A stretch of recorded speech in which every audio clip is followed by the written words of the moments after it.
Here's the legal history of how this all went down. In the middle 60s, it must have been around 67, somebody somewhere jumped out of a window on LSD and managed to kill themselves.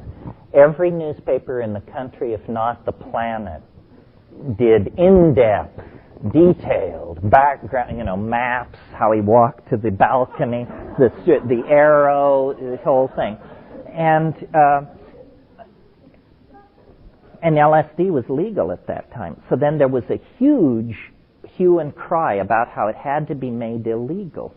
And this was in California. And the California state legislature, with almost no debate, with no professional witnesses, with no scientific evidence placed before them, not only made LSD illegal, they made psilocybin, DMT, ibogaine, and figure this one out, bufotenin was made Schedule 1. Now get this, bufotenin is inactive in human beings. Why was it made Schedule 1? Because 2 weeks before this debate took place, a paper was published suggesting that it might cause hallucinations in human beings. In other words, they just went through the scientific literature, and anything described as a hallucinogen was poured in to this California drug bill. Well, and so then it was passed.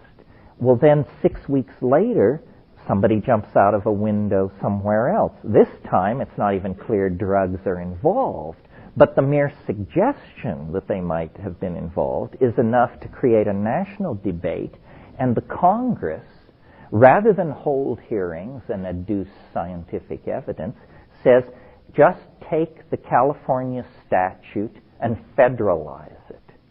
And so that was done. So what the consequences of this are is, in the case of a substance like psilocybin, no scientific evidence has ever been offered to any legislative body saying there was anything wrong with it. It was specifically made illegal simply because it causes hallucinations. No health risk is involved. Nothing was known about psilocybin at that time. So that's the first attack on these laws. They were not properly formulated in the first place. They were not based on reality or social need. Second of all, DMT, it is now subsequently become known, is an ordinary constituent of human metabolism.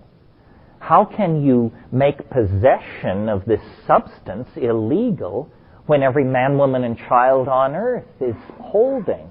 I mean, it's like the ultimate catch-22. We are all criminals, all the time. They don't have to throw pot around your apartment. They can just draw blood from your good right arm, and there's the damning evidence right there.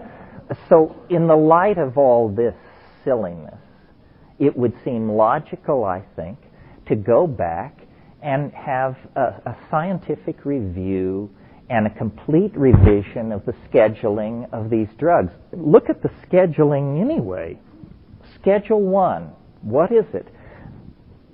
Compounds with absolutely no medical use whatsoever. Cannabis is in there, even though it's the preferred treatment for glaucoma and for chemotherapy to suppress nausea in chemotherapy. Heroin is in there, and then all psychedelics. You move to Schedule 2, and the first thing that jumps out of you is cocaine is Schedule 2. Marijuana is considered to be a more dangerous and devastating drug than cocaine. Why? Because, by the rules of the game, cocaine is used in certain medical procedures to anesthetize the optic nerve sometimes and to anesthetize nerves in the throat for certain forms of surgery. So because it has this obscure medical use, it's Schedule 2. And this doesn't make any sense at all. These drug laws have never been rationally put in place. The original stigmatization of cannabis was carried on by the Hearst newspapers because they spent a huge amount of money buying Canadian forest for newsprint, just as the hemp industry was beginning to develop as a supplier for paper. And when they realized that they had badly invested in Canadian timber, they decided that they would put the hemp industry out of business. And so they discovered that it's marijuana among those wily, dark-skinned folks south of the border who are so unclean and peculiar, and they began to attach it to a stigmatized racial group and managed to hound it out of existence. This game has never been played fairly. It has always been played to benefit markets, capitalists, and producers. It has never been handled in a rational and scientific manner.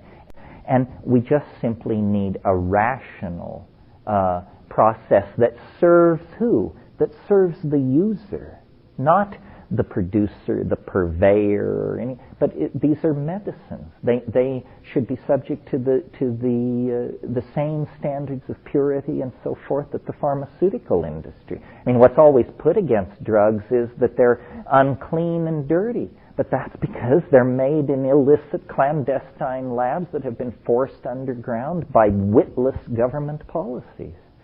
And now, it's not even a matter of debate. We've got the Dutch data.